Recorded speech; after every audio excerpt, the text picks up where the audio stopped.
হাদিস তিরমিজি 1079 নম্বর হাদিস।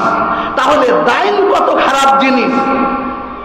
আল্লাহ রাসূল বলেছেন একজন শহীদ ব্যক্তি যদি মারা যায় তার সমস্ত গুনাহ মাফ করা হয়, কিন্তু দাইনের গুনাহ, ঋণের গুনাহ আল্লাহ তাআলা ক্ষমা করেন না।